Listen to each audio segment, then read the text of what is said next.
नाजरीन आदाब, मुनसिफ टी में आपका खैर मकदम है। आप देख रहे हैं हेडलाइंस उर्दू। सबसे पहले नजर डालते हैं सुर्खियों पर। सुर्खियों को पेश करने में ताउन किया है डॉक्टर ऑर्थो ऑयल के साथ साथ डॉक्टर ऑर्थो कैप्सूल्स साथ लेना ना भूलें। अमेरिका में मेड इन इंडिया मसनूआत पर टैरिफ कम होकर 18% रह जाएगा। वजीर आजम मोदी और सदर ट्रंप के दरमियान फोन पर बातचीत। राहुल गांधी ने लोकसभा में उठाया डोकलाम में मुबैना चीनी दरअंदाजी का मामला। हुक्मरान जमात के अरकान ने किया सख्त एतराज।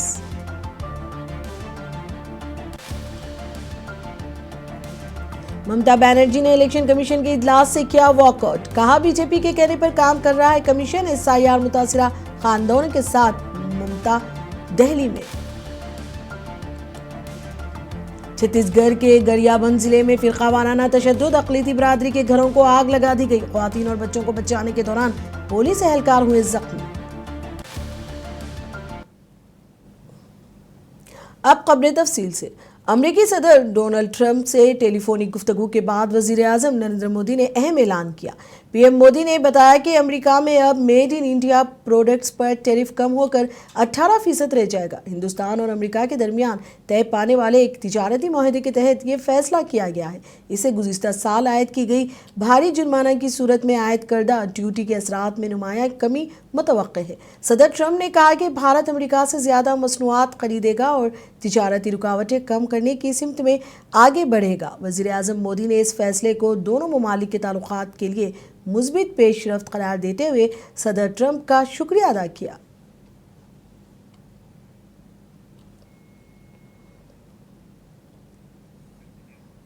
मारूफ सनतकार डॉक्टर संजीव गोयनका ने इस पेशरफ्त पर मसरत जाहिर की है। उन्होंने कहा कि वज़ीर आज़म मोदी की मजबूत और फैसलाकुन क़यादत में हिंदुस्तान के माशी मफादात आलमी सतह पर मुसलसिल आगे बढ़ रहे हैं। संजीव के मुताबिक हुकूमत की पॉलिसियों और इस्लाहात के बाइस हिंदुस्तान को बैनुल अक़वामी सरमायाकारी, तिजारत और शराकत दारी में नई शिनाख्त मिली है और मुल्क की आलमी मैशियत में एक मजबूत किरदार अदा कर रहा है।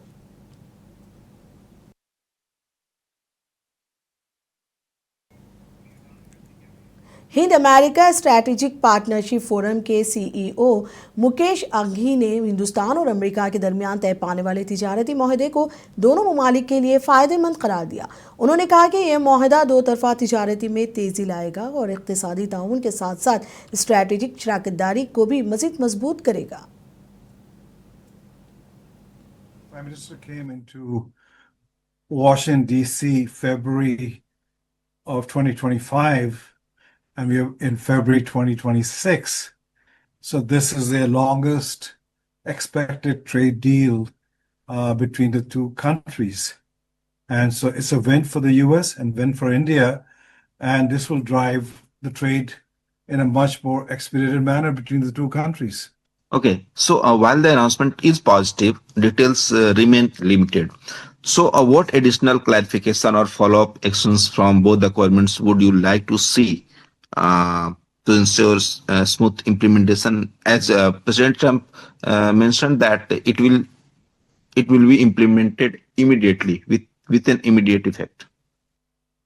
Yeah, I think it's important that immediately all the goods, especially garments and gems and jewelry and others which are impacted by 50% of tariff on the goods side, come down to 18%. So at least those orders, those jobs are not impacted anymore. So it is important. America के सदर Donald Trump ने हिंदुस्तान के साथ तिजारती माहदे का ऐलान अपने अंदाज में किया। उन्होंने कहा कि हिंदुस्तानी मसनूआत पर आयद टैरिफ 25% से कम करके 18% कर दिया जाएगा। सदर ट्रंप ने यह भी बताया कि वज़ीर आज़म नरेंद्र मोदी ने यूक्रेन जंग के पेश नज़र रूसी तेल की खरीदारी बंद करने का वादा किया है। दोनों रहनुमाओं के ऐलान के मुताबिक इस इक़दाम से हिंदुस्तानी बरामद कुनिंदगान को बड़ी राहत मिलेगी और इससे साल भर की कशीदगी के बाद दोनों ममालिक के ताल्लुकात में बेहतरी का इशारा मिलता है। माहिरीन के मुताबिक यह माहदा न सिर्फ टैरिफ के बोझ को कम करेगा बल्कि हिंदुस्तान और अमेरिका के दरमियान इक़्तिसादी और तिजारती शराकत दारी को भी मजबूत करेगा। So, first of all, it is a very monumental deal. India and the US have both been in negotiations for a very long time. There was the issue of India doing Russian oil purchases. So that those punitive tariffs have been removed. The White House has confirmed that 25% extra tariffs for the purchase of Russian oil has been removed. As for the 18%, it's interesting because he says these are reciprocal tariffs, but per President Donald Trump, India is not going to be charging any tariffs. They're going to go down to zero, so I don't see how that's reciprocal. The other interesting thing in his announcement was the $500 billion purchase commitment by India, which is interesting because if you look at the budget, Hind America तिजारती मुआहदे के ऐलान के बाद मुल्क के stock markets में ज़बरदस्त तेज़ी देखी गई। इब्तिदाई कारोबार में सेंसेक्स 2000 से ज़ायद पॉइंट्स के इजाफे के साथ खुला, जबकि निफ्टी में भी 600 से ज़्यादा पॉइंट्स की मजबूत बढ़त दर्ज की गई। इधर करेंसी मार्केट में हिंदुस्तानी रुपया अमरीकी डॉलर के मुकाबले में 119 पैसे मजबूत होकर 90.30 की सतह पर पहुंच गया। माहिरीन के मुताबिक तिजारती मुआहदे से सरमायाकारों के एतमाद में इजाफा हुआ है, जिसका मुस्बित असर शेयर बाजार और रुपये पर साफ तौर पर नजर आ रहा है।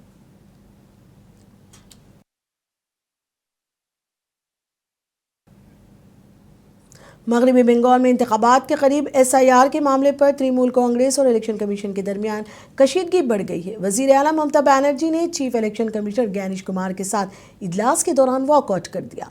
उन्होंने इल्ज़ाम लगाया कि इलेक्शन कमीशन तकब्बुर और गुरूर का मुजाहरा कर रहा है और बीजेपी के इशारों पर काम कर रहा है।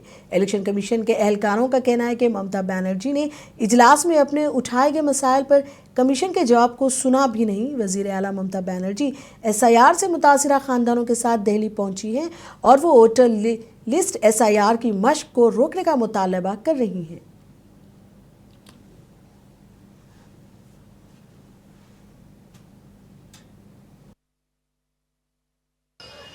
जिन्होंने इतना एरोगेंट है, ग्रेट लायर है, हम उनको कहा था कि आपको कुर्सी को हम रेस्पेक्ट करते हैं, because no chair is permanent for anybody, one day you have to go, but don't create this precedent and only why Bengal is being targeted.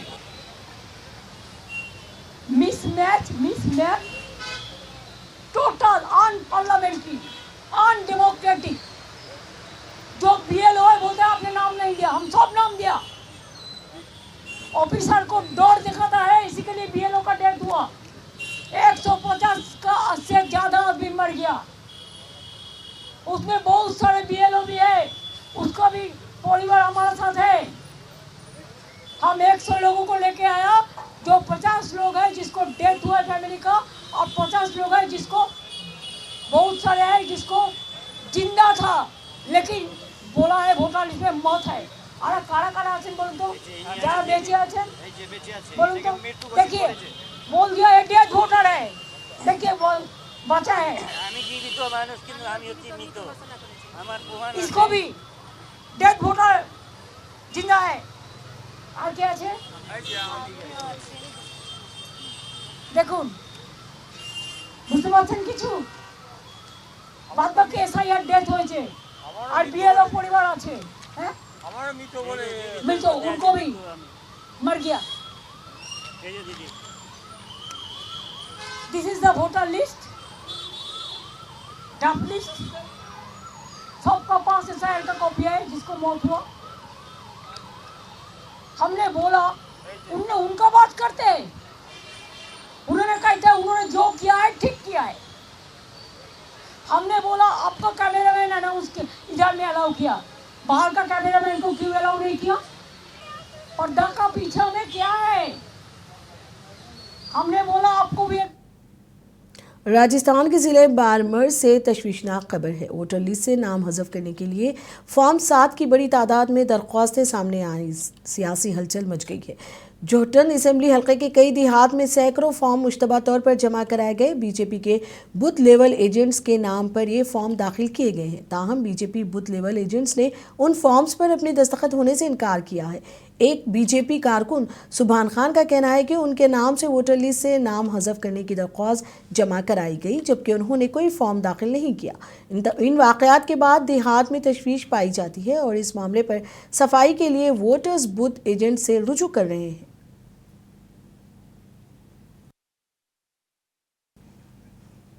Jamiat Ulama Hind ने मौलाना महमूद असद मदनी के तौसीत से सुप्रीम कोर्ट में एक अर्जी दाखिल करते हुए आसाम के वज़ीर आला हेमंत बिस्वा शर्मा के हालिया अवामी बयान को संगीन नफरत अंगेज़, फ़िरका वाराना इश्तियाल और आइनी अक़दार की सरीह खिलाफ वर्जी करार दिया है।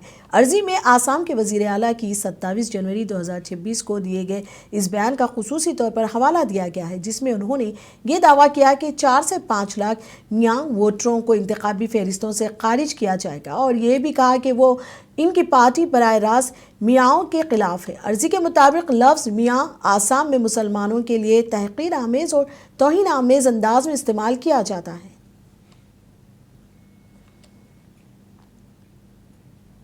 कौमी सलामती के मामले पर बयानबाजी अचानक तेज हो गई है। कायद अपोजिशन राहुल गांधी ने गालवान झड़प के दौरान सियासी क़यादत के किरदार से मुतालिक संगीन इशारे देते हुए कहा है कि वो साबिक़ आर्मी जनरल को दी गई हिदायत को उजागर करना चाहते हैं, मगर उन्हें इस पर बोलने की इजाज़त नहीं दी जा रही है। उनके इस बयान के बाद सियासी हलकों में नई बहस छिड़ गई है। आइए देखते हैं इस बयान की तफसील।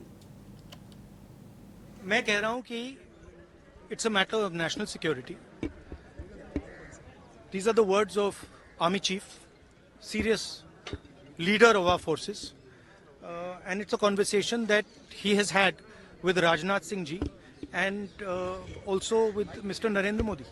All I'm saying is that I want to say in the House what the Army Chief has written. बस वही मैं बोलना चाह रहा हूँ, आर्मी चीफ ने क्या बोला है, मोदी जी ने उनसे क्या कहा, राजनाथ सिंह जी ने उनसे क्या कहा, क्या ऑर्डर दिया, मैं पार्लियामेंट हाउस में बोलना चाहता हूँ। पता नहीं इतने क्यों डरे हुए हैं। That's not the point here. The point here is exactly what the prime minister said and what Rajnath Singh ji said. That is the point here, right? Whether the land was taken or not, that's a different question. We'll come to that. But before we come to that, the leader of the country is supposed to give direction. The leader of the country is not supposed to run away from decisions and leave decisions onto other people's shoulders. That is what the Prime Minister has done. This is not me. This is the Army Chief. This is what the Army Chief has written in a book. Arjun Ram Meghwal ने लोकसभा में कायदे हिज़्ब इख्तिलाफ राहुल गांधी पर तनकीद की। राजस्थान के बीकानेर में मरकजी वज़ीर ने मीडिया से बात की। उन्होंने कहा कि राहुल गांधी की तकरीर पार्लिमानी रिवायत के मुताबिक नहीं थी।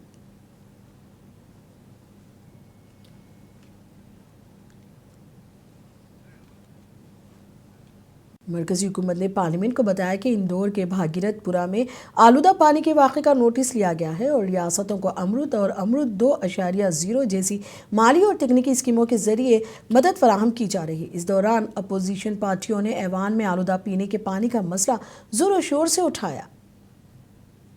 इसकी एक गंभीर लेकिन उपेक्षित मुद्दे की ओर सरकार का ध्यान आकर्षित करना चाहती हूँ। यह मुद्दा है भारत में बढ़ता हुआ जल प्रदूषण। ये केवल पर्यावरण का विषय नहीं है, बल्कि जन स्वास्थ्य, सामाजिक न्याय और गरीब की गरिमा से सीधे जुड़ा हुआ मुद्दा है।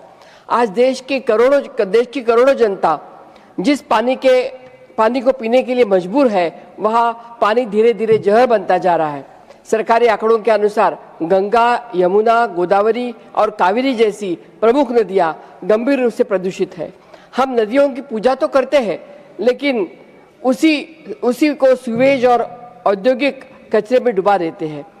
सभापति जी, हमारे देश की जो प्रमुख समस्याएं हैं इस समय, मैं समझता हूं सबसे बड़ी समस्या प्रदूषित पेयजल की है। अभी पिछले दिनों आपने देखा कि इंदौर, नोएडा सहित तमाम देशों में दूषित पेयजल का मामला उठा। इंदौर में तो तमाम लोग मारे भी गए।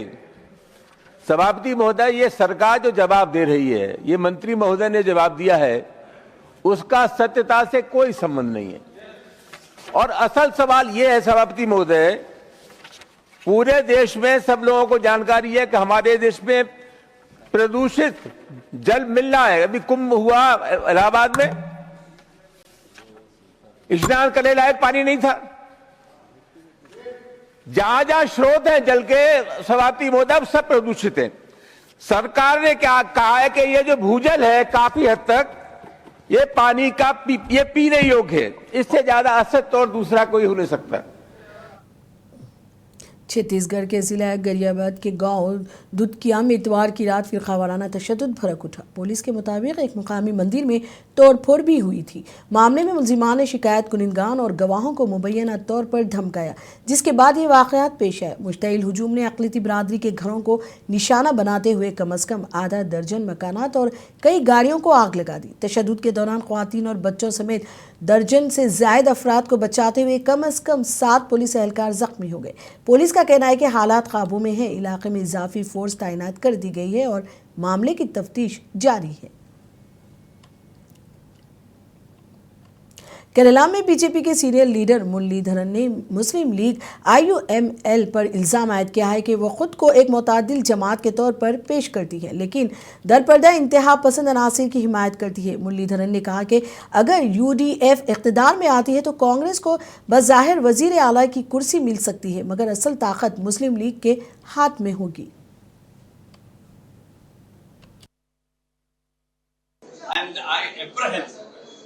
That things are going to be in the same way, and ultimately it becomes, it will create a situation where Congress may have a chief minister who is in the chair, but the real power will be with the Muslim League as being feared by peace-loving people of Kerala. This is a serious, alarming situation. So I want to know the views of the Congress leaders on the statement made by the Muslim League claiming that they have a rightful claim for deputy chief minister. Jharkhand के वजीर आला हेमंत सोरेन ने आसाम के तिनसुकिया में मुनक्किद 21वीं आदिवासी महासभा से खिताब किया। अपने खिताब में उन्होंने कहा कि झारखंड और आसाम के आदिवासी समाज एक दूसरे से गहरे तौर से जुड़े हुए हैं और ज़रूरत पड़ने पर झारखंड के आदिवासी आसाम में रहने वाले आदिवासियों के साथ खड़े रहेंगे। वजीर आला हेमंत सोरेन ने दाऊस में मुनक्किदा वर्ल्ड इकनॉमिक फोरम का भी जिक्र किया और कहा कि पहली बार किसी आदिवासी वजीर आला ने आलमी सतह पर मजबूती के साथ अपनी बात रखी है। विशेष रूप से आज आप सबके तकलीफों को, आप सबके ऊपर हो रहे अत्याचारों के और आपके व्यथाओं को सुनने के लिए हम यहाँ आए हैं। हम लोग झारखंड से आते हैं और कहीं ना कहीं झारखंड का जुड़ाव भी आप लोगों का बहुत पुराना रहा है। दुनिया का इतिहास है, पहली बार दुनिया का सबसे बड़ा वैश्विक मंच वर्ल्ड इकोनॉमिक फोरम जो स्विट्जरलैंड में हुआ।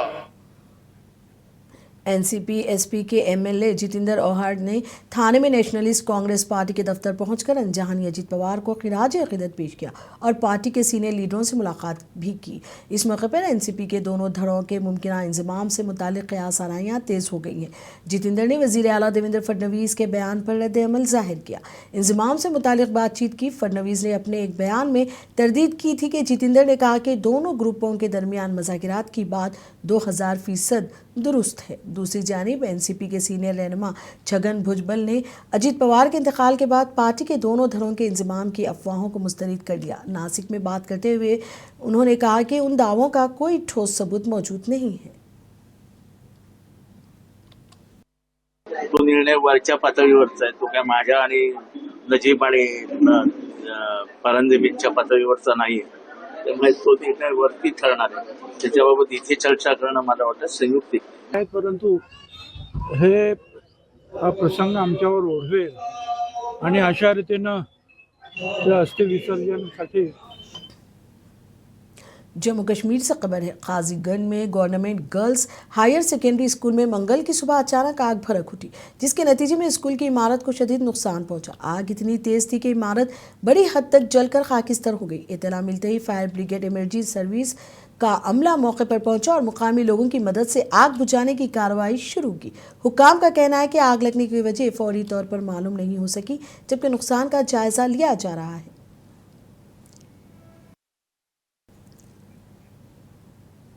जम्मू कश्मीर के पहलगाम में ताज़ा बर्फबारी के बाद मैकेनिकल डिपार्टमेंट ने सड़कों की सफाई का काम शुरू कर दिया है। ट्रैफिक बहाल करने के लिए सड़कों से बर्फ हटाई जा रही है। मुकामी इंतजामिया ने शहरियों और सयाहों को हिदायत दी है कि वो मौसम की ताज़ा तरीन सूरत हाल से आगाह रहें और एहतियात के साथ सफ़र करें।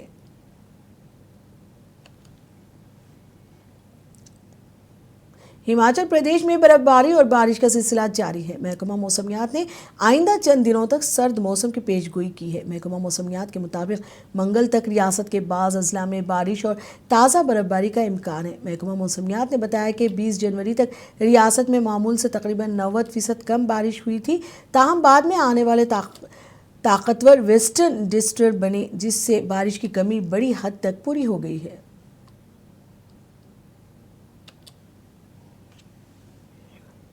तो आज 2 और कल 3 तारीख को जो हमारे प्रदेश के जो मध्यवर्ती डिस्ट्रिक्ट है, जिसमें डिस्ट्रिक्ट कांगड़ा है, कुल्लू है और डिस्ट्रिक्ट चंबा है, और साथ में अगर बात करें लाहौल स्पीति की, और यहाँ पे कुछ एक क्षेत्रों में बारिश के साथ हाई में बर्फ का रिपोर्ट की जा सकती है। शिमला में 1-2 स्थानों में हल्की बारिश हो सकती है। स्नोफॉल की आपूर्ति पूरी हुई है। जयपुर ग्रोइंग बेल्ट है, उनको काफ़ी फ़ायदा हुआ है। और जो एक लंबा ड्राई स्पेल चल रहा था, इसमें जो बारिशें जो बीते 4-5 दिनों में जो लास्ट वीक में देखी, इससे जो आपके जो ग्राउंड वाटर भी रिचार्ज हुए हैं। और इसमें जो क्रॉप स्पेसिफिक एडवाइजरी, जो हमारे किसान भाई हैं और जो उनके आसपास के जो एग्रीकल्चर एक्सपर्ट हैं, वो क्रॉप मरकजी बजट में अपनी मशीन, विजुअल इफेक्ट्स, गेमिंग और डिजिटल कंटेंट यानी AVGC स्किल्स को फ़रोग़ देने के ऐलान किया गया है। तालीमी माहिरीन और तलबा ने इसका खैर मकदम किया है और ऐलान को ज़रूरी इक़दाम करार दिया है। बताया गया है कि इसके ज़रिए हुकूमत ने तेज़ी से बढ़ती हुई ऑरेंज इकोनॉमी पर तवज्जो मरकूज़ की है, जिसका मकसद तलबा को मीडिया, तफरी और डिजिटल मैशियत के लिए तैयार करना है। माहिरीन तालीम के मुताबिक हुकूमत की तजवीज़ तालीम और सनत के दरमियान मौजूद खला को कम करने में मददगार साबित हो सकती है।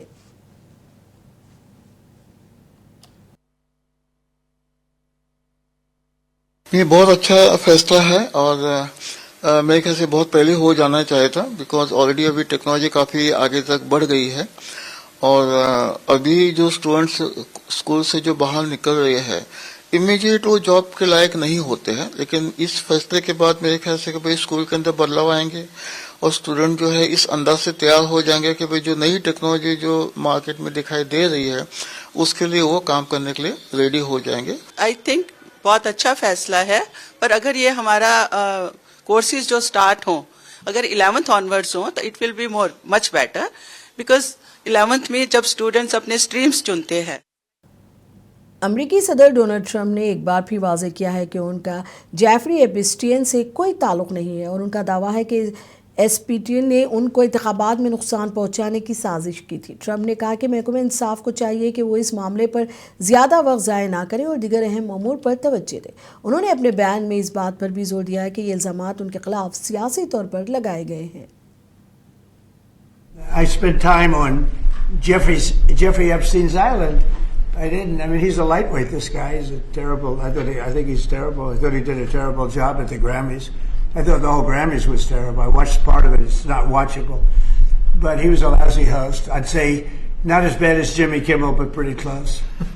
And no, he made a statement about me and Jeffrey Epstein. I have nothing to do with that. I have nothing to do with Jeffrey Epstein. And in fact, if you look at the DOJ, they announced, they released 3 million pages. It's like this is all they're supposed to be doing. And frankly, the DOJ, I think, should just say, we have other things to do, because that whole thing has turned out, I mean, other than Bill Clinton and, Bill Gates and lots of people there are a lot of questions about it, but nothing on me. But it was even sort of better than that, because they found that Jeffrey Epstein and this sleazebag writer named Michael Wolff were conspiring against Donald Trump to lose the election. So Epstein was conspiring with a writer for me to lose the election. So right there, you know that I had nothing to do with this guy. But yeah, it's a terrible thing. The amount of time that's being wasted. When Epstein was alive, like 10 years ago, nobody cared about it. But they're only doing it. But now it's really hitting back on them because Bill Clinton is such a big part of it. The Democrats are pushing it. And the problem is that it's turning out to headlines Urdu में अब तक के लिए इतना ही। मुझे दीजिए इजाजत। आदाब।